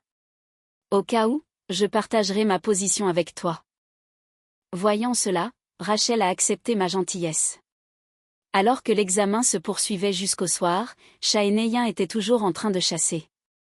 Face à l'attaque sournoise d'un monstre par derrière, elle n'a pas paniqué le moins du monde et l'a tué sur le coup avec son épée. À ce moment-là, la force de Chaheenayan s'était grandement améliorée. Quant à son arc, elle le portait également avec elle. Mais après avoir tué le monstre, Chaheenayan n'était pas contente, car étant quelqu'un qui se perd facilement. Elle ne trouvait plus son chemin pour sortir de cet endroit. Elle semblait très abattue, ayant tué des monstres sans relâche. Depuis son arrivée sur l'île sans trouver le moindre endroit pour se nourrir et se reposer. Si ça continuait comme ça. Elle a réalisé qu'elle pourrait être la première à être éliminée à cause de la faim. Après avoir encore marché, Chaheenayan a enfin vu une lumière. Et plus elle s'approchait, plus l'odeur de nourriture devenait forte. Elle s'est précipitée, toute heureuse. Elle pensait que quelqu'un avait dû trouver à manger. Quand Chaheenayan est sorti des buissons, j'ai aussi vu son apparence débraillée. En voyant que c'était moi, Chaheenayan avait du mal à y croire. Je lui ai rappelé que les étudiants ne pouvaient pas s'attaquer entre eux. Avant la fin des 12 heures. Heureusement, Chaheenayan n'était pas là pour me chercher des noises. Ses yeux étaient rivés sur la viande qui rôtissait dans la marmite. En apprenant que j'avais pris mes précautions, elle m'a fièrement complimenté, mais son estomac a vite commencé à gargouiller, la faisant rougir de honte. J'ai dit à Chaheenayan de me donner la moitié des points qu'elle avait gagnés en échange de la nourriture. En entendant ma demande. Chaheenayan a été surprise, mais avec son estomac qui gargouillait de nouveau, elle n'a eu d'autre choix que d'accepter. J'avais pensé que la première personne que je rencontrerais serait Rachel, mais j'ai vu Chaheenayan en premier. Ensuite, j'ai piraté le serveur des drones avec mon ordinateur pour vérifier la situation de certains étudiants grâce à l'une des caméras. J'ai vu que Rachel avait également trouvé un groupe d'étudiants avec de la nourriture. Elle voulait acheter à manger aux personnes devant elle. Mais ils lui ont dit qu'elle n'avait pas besoin de donner de points, car tout le monde était camarade de classe et qu'il n'y avait pas besoin d'échanger des points contre de la nourriture. Mais j'ai compris que le groupe en face de Rachel était en fait composé des étudiants de la classe de rattrapage de ce trimestre. Quand je me suis réveillée de mon sac de couchage le lendemain matin, j'ai vite réalisé qu'aujourd'hui semblait être une nuit polaire. Car il ne faisait toujours pas jour. Chaheenayan dormait encore et la graine d'évangile à côté d'elle palpitait. Avec son air affamé ce matin-là, l'apparition de la graine d'évangile m'a fait involontairement penser à quel point elle était mignonne. Après l'avoir nourrie, je l'ai mise dans ma poche. J'étais sur le point de changer d'endroit, alors j'ai appelé Chaheenayan. Je lui ai indiqué que j'allais prendre la tente, mais elle semblait toujours endormie. Voyant cela, je n'ai pas continué à la déranger. Prendre la tente ne la dérangerait pas, puisqu'elle avait un sac de couchage. À partir d'aujourd'hui, les élèves peuvent commencer à se battre entre eux. Mais ils ne peuvent tuer personne, donc même si je soupçonne ces élèves d'être des gens, c'est inutile. Car ils ne sont probablement pas encore techniquement des gens. Un djinn qui signe un contrat avec un djinn, et un djinn qui signe un contrat avec le diable. Sont différents. Le premier est traité comme une carte jetable, mais comme ils sont alimentés en pouvoir magique par un autre djinn, ils peuvent s'enfuir car leur contrat est peu contraignant. D'un autre côté, le second est considéré comme une puissance centrale. Mais il n'y en a que quelques-uns comme ça en raison de grandes complications. Jiuan est le seul cadet sur cette île qui a surmonté ces complications. Avec ça en tête, je me suis préparé à monter sur un terrain plus élevé. Ma première destination était l'arbre-monde sur cette île. Et je m'y suis rapidement dirigé. Mais juste après mon départ, le sac de couchage d'Ignan a légèrement bougé. Peu après, je suis arrivé à ma destination, mais quelqu'un m'observait en secret.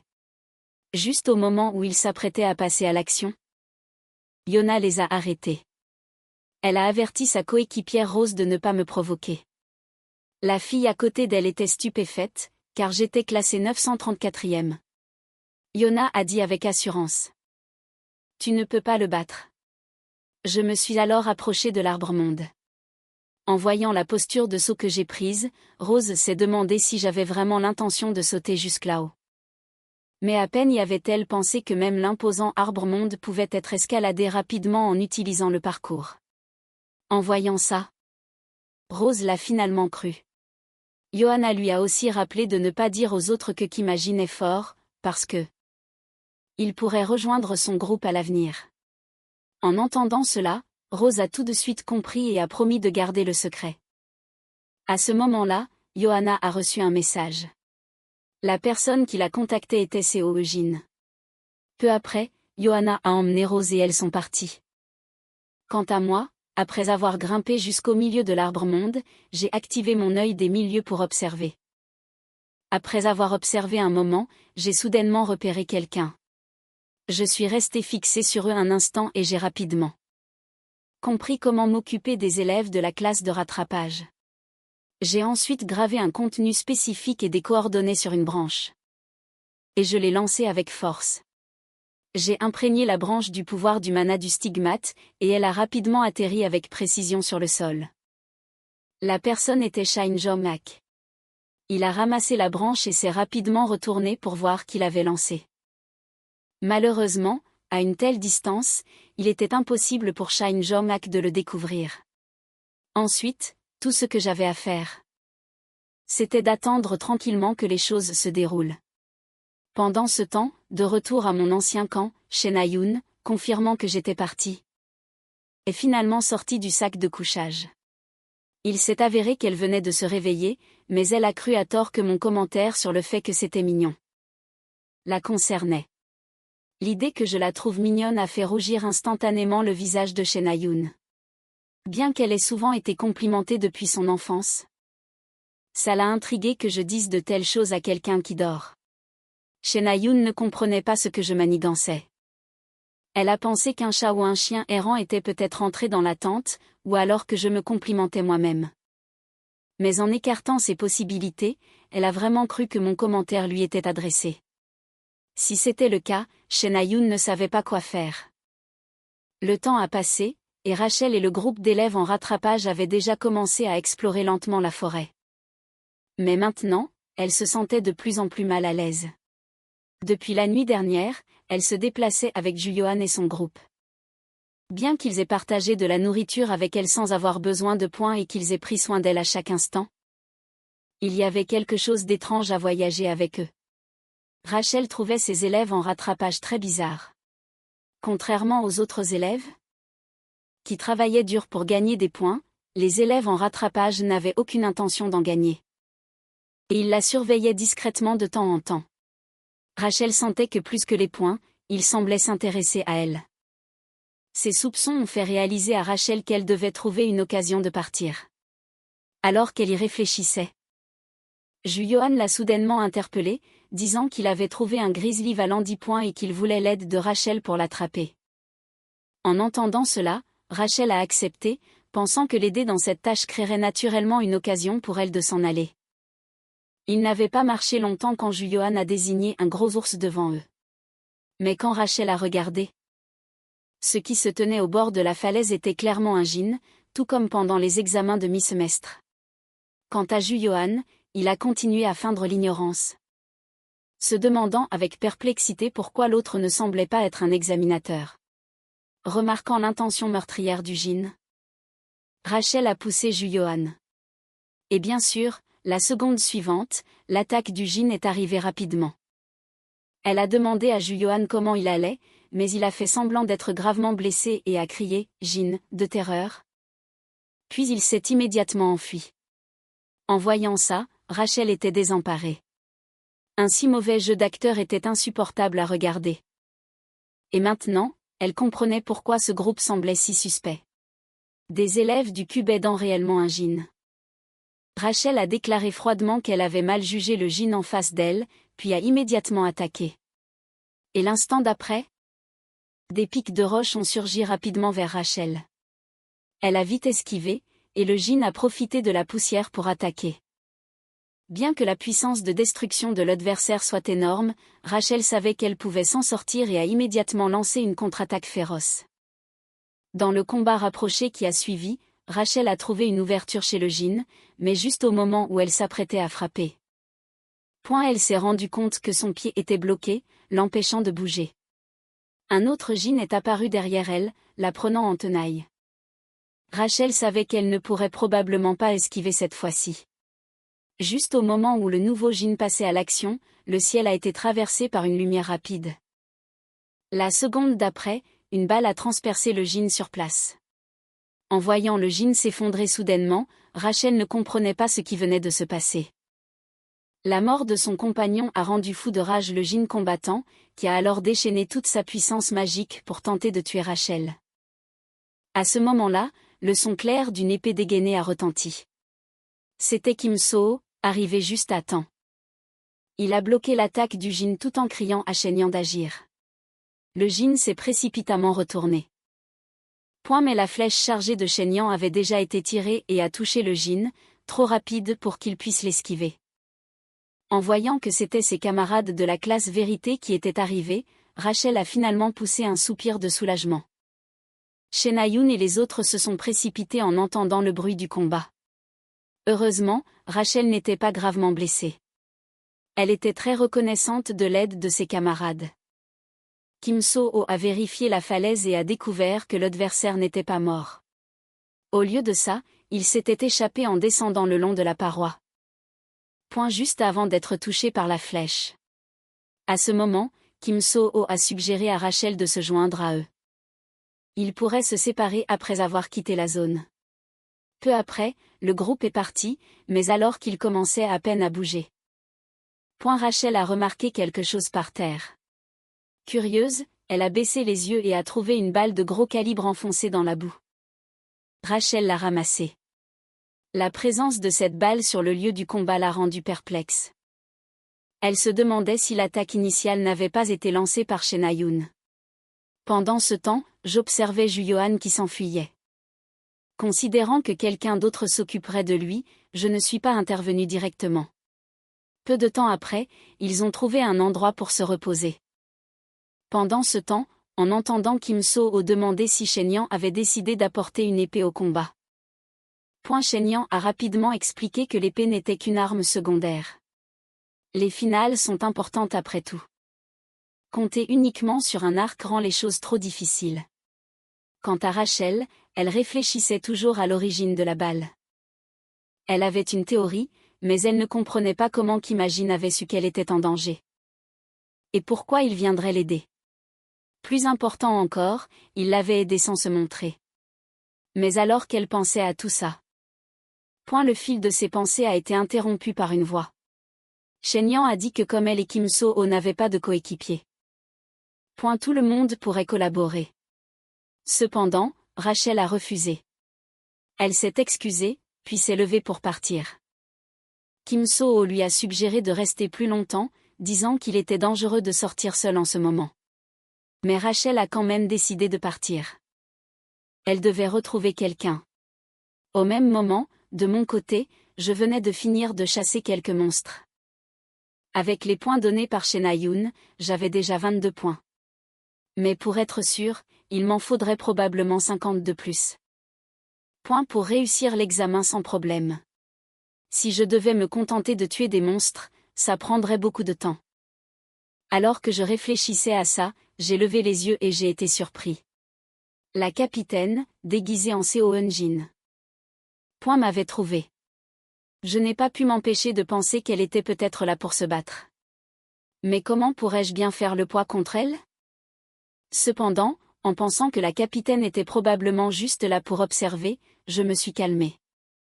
Je lui ai donc demandé ce qu'il y avait. Mais à ma grande surprise, la capitaine a soudainement dégainé son épée. Ça m'a fait grincer des dents intérieurement. Je ne m'attendais pas à ce qu'elle soit sérieuse. La capitaine m'a dit froidement de prendre une arme, mais j'ai fait l'idiot pour gagner du temps. Point tout en activant discrètement l'éther dans mes vêtements. Voyant ça, la capitaine m'a dit de ne pas faire l'imbécile. En me voyant continuer à temporiser. Point la capitaine s'est demandé ce que je manigançais. Mais cette fois, je n'ai pas répondu. Elle a pris mon silence pour un consentement. Cependant, elle n'a pas remarqué que la corde d'éther que je contrôlais avait déjà détaché sa montre. Après avoir atteint mon objectif, j'ai aussi poussé un soupir de soulagement. La capitaine était confuse, se demandant ce que je faisais de la montre. Est-ce que j'allais me rendre? En entendant ça, je lui ai dit que la montre n'était pas la mienne. Stupéfaite pendant quelques secondes, la capitaine a alors regardé son poignet et s'est soudainement exclamée. Il faut savoir que... Point dans un duel entre étudiants, la personne qui s'empare de la montre en premier est considérée comme le vainqueur. En effet, appuyer sur le verrou à empreinte digitale de la montre élimine son propriétaire d'origine. La capitaine, furieuse, m'a accusé de tricherie. Mais je lui ai relancé la montre d'un air suffisant en disant « Je te laisse une chance, juste pour cette fois. » Compris? La capitaine était encore plus stupéfaite, mais avant qu'elle ne puisse poser de questions, j'ai tourné les talons et je me suis enfuie sans hésiter. Après être restée silencieuse un moment, la capitaine a contacté Jane, mais cette dernière venait d'être distraite. Et n'avait pas vu ce qui s'était passé. Une fois calmée, la capitaine commença à analyser la situation, bien qu'elle ait perdu la moitié de sa perception. À cause du talent de Jane, elle regrettait son manque de vigilance, maintenant qu'une élève de 17 ans avait fait preuve d'une telle minutie. J'ai trouvé un endroit approprié pour camper et me reposer. Juste après avoir échappé à la crise provoquée par la capitaine, je me suis préparé à savourer un repas avant de gagner plus de points. Mais soudain, j'ai entendu un bruissement à proximité. En me retournant, je ne m'attendais pas à ce que Rachel m'ait trouvé, et elle était effectivement venue me chercher intentionnellement. Rachel était sur le point de me poser des questions sur ce qui s'était passé plus tôt, mais comme elle n'avait pas mangé de la journée, son estomac n'a pas pu tenir plus longtemps. Et a commencé à gargouiller. J'ai alors invité Rachel à s'asseoir et à manger avec moi, et la timide Rachel m'a dit précipitamment qu'elle me donnerait des points. Pendant que la nourriture cuisait, Rachel a voulu savoir ce que j'avais fait tout seul. Après lui avoir dit que j'avais gagné des points, j'ai réalisé ce qui intéressait vraiment Rachel, mais maintenant. J'étais gênée d'avouer ouvertement que c'était moi qui l'avais sauvée. Pendant ce temps, j'ai aussi remarqué les cicatrices sur son cou, qui semblaient provenir d'un combat contre un djinn. À ce moment-là, Évangélion dans ma poche s'est mise à gigoter sans arrêt. La seconde d'après, elle a sauté d'elle-même. Et s'est même collée à la blessure de Rachel. Évangèle a bougé si vite que je n'ai pas pu l'arrêter, et Rachel ne comprenait pas ce qui se passait. Elle a prudemment touché avec sa main. La sensation de tortillement sur son cou l'a effrayée aux larmes, et elle n'a pas pu s'empêcher de crier. Après avoir retiré la graine d'Évangèle, Rachel s'est finalement beaucoup calmée. Elle pensait que c'était une sorte d'insecte. Et je me suis rapidement excusée, puis j'ai expliqué que c'était ma graine de compagnie. En entendant cela, Rachel m'a rendu Évangèle. Pour détendre l'atmosphère gênante, je l'ai rapidement invitée à manger. Rachel, se sentant un peu mal à l'aise, a exprimé que, bien qu'il soit un peu tard, elle voulait faire équipe avec moi, un peu comme pour coopérer en action. J'ai accepté la proposition de Rachel et j'ai ajouté « Tu parles exactement comme Shenayoun ». Cela a fait croire à tort à Rachel que Shenayoun m'avait approché en premier pour former une équipe. Après que j'ai expliqué que ce n'était pas le cas, Rachel s'est souvenue de son ancienne équipe. Sachant que c'était l'équipe de Juyohan, j'ai rassuré Rachel en lui disant que ce n'était pas grave d'avoir quitté cette équipe. Surtout qu'il serait probablement bientôt éliminé. Shine Jong-hak n'a montré aucune pitié et ses élèves de la classe de rattrapage ont tous été gravement blessés. Juyohan est revenu. La scène qui se déroulait devant lui le laissa perplexe. Il ne comprenait pas ce qui s'était passé ni pourquoi Shine Jong-hak était là. En voyant Juyohan, Shine Jong-hak a soudainement affiché un sourire sinistre, puis a jeté une branche qu'il tenait. Juyohan a lentement tourné la tête et a vu des coordonnées au contenu provocateur écrites dessus. Comprenant la situation, il a rapidement expliqué que ce n'était pas lui qui l'avait envoyé, que tout était un malentendu. Shine Jong-hak a répondu nonchalamment que ça n'avait pas d'importance. Ces paroles ont également glacé le sang de Juyohan. Ramassant sa longue lance, Shine Jong-hak s'est avancé. Indiquant que peu importait qui l'avait envoyé, il ne pouvait tout simplement pas supporter la vermine de la classe de rattrapage, qui se surestimait et le dégoûtait toujours profondément. Pendant ce temps, à l'intérieur de la tour d'examen, située dans la partie nord-ouest de l'île, l'une des examinatrices, Yoon Seong, était plongée dans ses pensées. Voyant cela, un collègue lui a demandé curieusement à qui elle pensait. En entendant Yoon Seong répondre Kim Ha-jin, l'homme fut un peu perplexe. Car n'était-elle pas celle qui appréciait le plus Kim Seo? En entendant cela, Yoon Seong a souri et a dit que bien sûr, elle pensait d'abord à Kim Seo.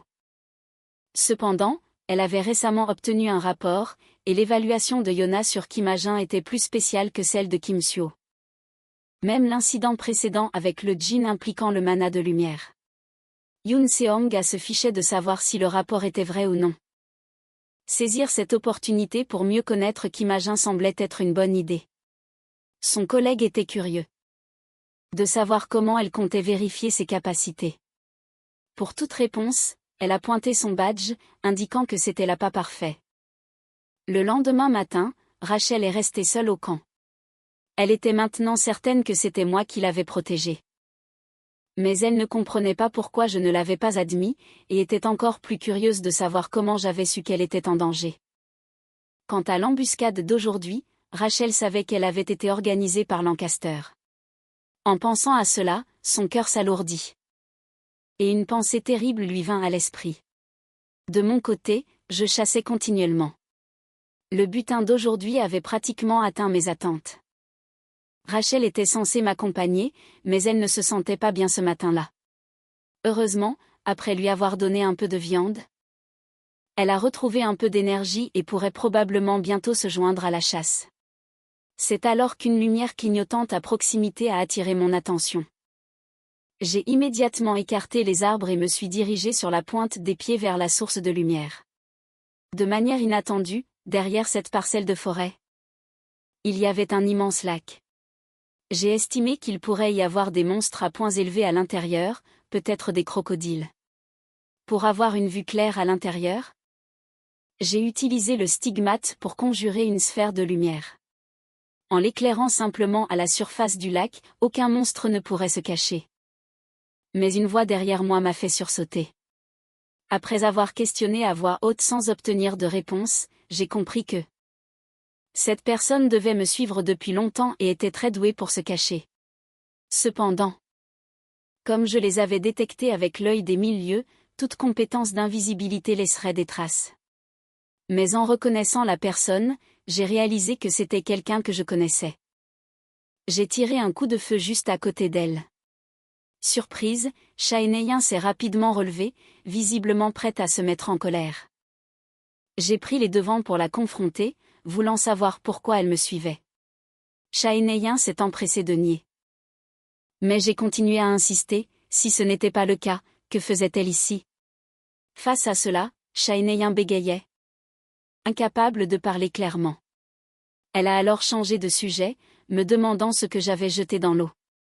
J'ai insisté pour que Shaeneyin m'explique d'abord pourquoi elle me suivait. Sous le coup de la frustration, elle a tout déballé, révélant qu'elle était en fait à la recherche de Yoko Oyona. En entendant cela, j'ai de nouveau demandé confirmation pour savoir s'il s'agissait bien de la Yoko Oyona que je connaissais, même si ma question pouvait sembler un peu déplacée. J'ai ensuite eu sa confirmation. Je me suis alors retourné pour sortir mon ordinateur, lui demandant d'attendre un moment. Je me préparais à vérifier les images du drone. Dans le roman, Yoko Oyona avait observé Kim Suo pendant les 2 derniers jours, puis s'était tournée vers d'autres candidats potentiels. Mais maintenant, elle m'avait trouvé. Grâce à la surveillance du drone, j'ai également localisé Yoko Oyona, qui se trouvait effectivement non loin. Ces actions confirmaient plus ou moins que j'étais aussi sur la liste des candidats potentiels. Chaeneyan a rapidement demandé si c'était moi qui venais de créer la sphère de lumière. Je l'ai admis, mais je lui ai immédiatement dit de ne pas poser plus de questions. Avec un air suffisant, je lui ai dit de se taire si elle avait compris. Chaeneyan était plutôt agacée. Elle a dit que j'étais cinglée et qu'elle n'était pas si intéressée que ça d'en savoir plus. Ne voulant plus me disputer avec Chaeneyan, je lui ai dit que j'étais arrivé le premier et lui ai suggéré d'aller chasser ailleurs. Après avoir renvoyé Chaeneyan, j'ai poussé un soupir de soulagement. En effet, je ne pouvais pas la laisser continuer à poser des questions, car expliquer le pouvoir du stigmate reviendrait à lui dire que tout ceci se déroulait dans un monde de romans. Elle m'aurait probablement pris pour un fou. 2 heures après m'être séparé de Chaeneyan, j'ai chassé de nombreux monstres, tous de rang moyen à inférieur, mais j'ai aussi rapidement gagné 15 points. Cependant, j'avais maintenant un nouveau problème, car Yoko Oyona, qui me suivait, avait cessé de m'observer dans l'ombre. Et s'était approchée pour me saluer. Voyant mon attitude méfiante, elle m'a expliqué qu'elle testait la force des étudiants et distribuait des récompenses au passage. Les règles de l'épreuve étaient simples. Yoko Oyona a déclaré qu'elle resterait immobile et me laisserait l'attaquer en utilisant uniquement sa main gauche.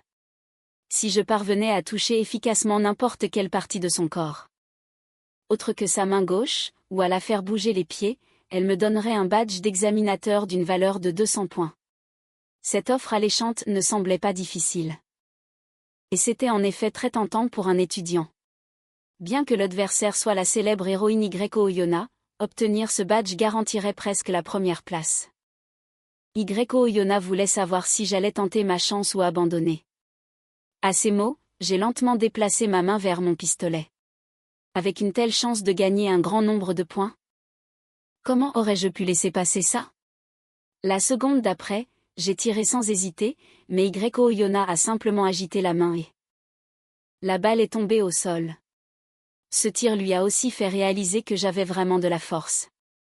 J'avais précédemment formé une sphère de lumière. Et maintenant, même avec un simple pistolet, j'avais déployé une telle puissance. Cependant, après avoir encaissé le tir, elle a juste souri et a dit que c'était assez douloureux. En voyant ça, j'ai compris que l'écart était trop grand. Yoko Oyona n'avait même pas utilisé la magie. Juste ses compétences pures. J'ai lancé un couteau de lancer. Après l'avoir esquivé facilement, Yoko Oyona m'a quand même complimenté. Pendant ce temps, j'en ai profité pour tirer en continu, mais même les balles magiques améliorées, tirées en rafale, ont toutes été bloquées par elle. En un instant, Yoko Oyona a semblé surprise, disant que je devais avoir un talent lié aux armes à feu, tandis que j'utilisais le stigmate pour contrôler les couteaux de lancer. Vers elle. À si courte distance, je pensais qu'elle ne pourrait pas les bloquer avec sa main gauche. Mais même si elle n'avait pas remarqué à temps le changement de trajectoire des couteaux de lancer, la simple libération de son aura magique a suffi à briser les 2 couteaux. En voyant sa force redoutable, j'ai compris que la victoire était impossible. Quant à Yoko Oyona, elle était assez surprise que je puisse utiliser la magie pour modifier la trajectoire des couteaux de lancer. Elle m'a même comparé à un oignon, disant que j'avais de nombreuses couches, et elle était curieuse de savoir comment je faisais ça. Yoko Oyona voulait aussi connaître mes autres capacités, mais à ce stade, comprenant que je ne pouvais pas gagner, je ne voulais pas perdre plus de temps. En me voyant me retourner pour partir, Yoko Oyona a semblé très perplexe. Je lui ai annoncé fermement ma décision d'abandonner. Yoko Oyona voulait encore me retenir. Toute cette scène était observée en secret par le capitaine. Une fois que j'étais complètement parti, Yoon a envoyé un message au capitaine. Il pensait qu'agir séparément des amis de la personne qu'elle imitait attirerait des soupçons inutiles. Mais le capitaine ne pouvait vraiment plus le supporter. Soudain, toute l'île s'est mise à trembler. Le capitaine a compris que les vibrations signifiaient le réveil des larves de papillons. Au même moment, quelque part sur l'île, un énorme œuf d'insecte violet émettait de lourds battements de cœur, et c'était cet œuf capable de donner naissance aux papillons démoniaques. C'était un type de monstre ressemblant à un esprit qui parasite les arbres dans mon histoire originale. Modèle. Après l'apparition du papillon arbrisseau, il serait tué par le groupe du protagoniste, et Kim So-ho obtiendrait alors la poussière du papillon. Et Rachel obtiendrait un indice sur son éveil. Maintenant que Rachel est dans mon équipe pour l'aider à s'éveiller, nous devrions affronter le papillon arbrisseau. Je devais l'amener au combat, mais le problème était que je n'avais pas noté l'emplacement exact où il apparaîtrait. Rachel était sortie avec moi, et bien que nous ayons chassé pendant la majeure partie de la journée, elle a commencé à se demander pourquoi je ne faisais que tourner en rond dans la zone. En entendant cela, je suis resté silencieux, ne connaissant pas l'endroit exact pour commencer le combat, et je ne pouvais qu'attendre le bon moment. Après un moment, de l'autre côté, l'équipe de Kim So-ho avait déjà coopéré pour chasser de nombreux monstres. C'était maintenant le 4e jour. Avec seulement 20 heures restantes avant la fin de l'examen. Que penses-tu de Kimagine? En entendant cela, Kim So-ho était perplexe. Ne sachant pas pourquoi elle mentionnait soudainement Kimagine. Shen-Ayun a expliqué que depuis le musée initial jusqu'à la ville P, elle pensait que j'avais trop de secrets. En entendant le mot « secret », Kim So-ho l'a immédiatement associé à ce que j'avais dit pendant l'incident du magnate, comprenant son malentendu sur ma relation avec Shen-Ayun. En voyant l'expression de Kim So-ho, Shen-Ayun a pensé qu'il avait des informations privilégiées. Alors, elle a rapidement pressé Kim So-ho de lui dire. À cela, Kim So-ho a ri et lui a dit de me le demander elle-même. Mais l'instant d'après, une racine terrifiante a soudainement jailli de derrière, balayant toute l'île avec d'innombrables racines. De mon côté, j'ai enfin ressenti les changements sur l'île. D'autres étudiants ont également rencontré les racines attaquantes, avec des bruits de combat et des cris résonnant à travers la forêt, et d'énormes secousses se produisant tout autour. Sachant que le moment était venu, j'ai dit à Rachel que nous devions ensuite nous rendre à la source des secousses pour attraper le monstre. Dans la zone où se trouvait le monstre, j'avais besoin de sa protection. Bien qu'elle ne sache pas ce que j'allais faire, Rachel a rapidement accepté. Sentant le tremblement de terre, les étudiants se dirigeraient probablement vers le papillon arbrisseau. Et je ne pouvais laisser personne d'autre saisir cette opportunité, alors je me suis immédiatement précipité avec Rachel vers la source des secousses. La situation sur l'île avait déjà été découverte par les examinateurs, et l'un d'eux a pensé que ce monstre ne faisait pas partie de l'examen, alors il a demandé s'il devait mettre l'examen en pause. Mais Yoon Seong a jugé que c'était inutile. Avec les étudiants actuels dans la zone d'examen, ils étaient pleinement capables de s'occuper du papillon arbrisseau, et elle croyait que ses futurs héros ne la décevraient pas. Sur l'île, Shen-Ayun, confrontée à d'énormes racines, a pris une décision. Et a sorti l'épée avec laquelle elle avait récemment commencé à s'entraîner. Son talent assurait que même sans des années de pratique, elle était toujours très forte. En voyant Shen-Ayun trancher la plus grosse racine d'un seul coup, Kim So-ho et Lee Young-han furent très impressionnés. Cependant, tout en la complimentant, Kim So-ho a suggéré que si l'énergie de l'épée était plus proche de la lame, elle serait plus tranchante pour couper les monstres. Après s'être battue pendant un moment, Young-han a constaté que les racines semblaient sans fin. Réalisant cela, Kim So-ho a remarqué que puisque couper les racines était inutile, il devait trouver la source. Ils ont alors décidé d'affronter le corps principal des racines à proximité. Des étudiants découvrent qu'un arbre devant eux a l'air étrange et que quelque chose semble bouger à l'intérieur du cocon sur l'arbre. Cependant, le cocon a été rapidement déchiré, et ce qui en est sorti était un magnifique grand papillon. Les étudiants en bas n'ont pas reconnu cette étrange créature. Après être sortis du cocon, le grand papillon a saupoudré de nombreuses particules de poudre dans l'air. Ces particules lumineuses ont lentement enveloppé toute la forêt. Quand Shenayun et les autres sont arrivés, ils ont également remarqué les particules lumineuses dans l'air, curieux de savoir ce que c'était, quand Shenayun a soudainement eu beaucoup de mal à respirer, accompagné d'une sensation de faiblesse dans tout son corps. Les étudiants environnants ont également été affectés. Et en quelques secondes, elle ne pouvait plus se tenir debout et s'est effondrée. Heureusement, Kim So-ho l'a rattrapé à temps et a vérifié leur état.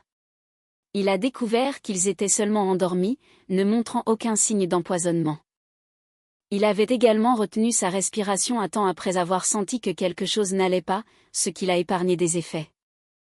Mais Kim So-ho savait qu'il ne pouvait pas retenir sa respiration et agir indéfiniment. Avant d'inhaler la poudre, il ne pouvait pas être sûr de pouvoir maîtriser le papillon dans les airs. C'est alors que Kim So-ho a soudainement entendu des bruits de pas rapides, en levant les yeux. Il a vu 2 silhouettes surgir des buissons. Surpris de voir que c'était moi et Rachel, il était assez stupéfait quand je suis arrivé. J'ai donné à Rachel le masque que j'avais préparé, ainsi elle n'a pas été affectée par la poussière de papillon. En voyant les étudiants les uns après les autres s'effondrer sur le bord du chemin, Rachel ne pouvait s'empêcher de se demander si j'avais anticipé cette situation depuis le début. Mais avant qu'elle ne puisse réfléchir davantage, j'avais déjà identifié notre cible et j'ai alors dit à Rachel que j'allais bientôt d'affronter le monstre papillon au-dessus de nous. Pendant ce temps, j'avais besoin qu'elle me couvre des racines.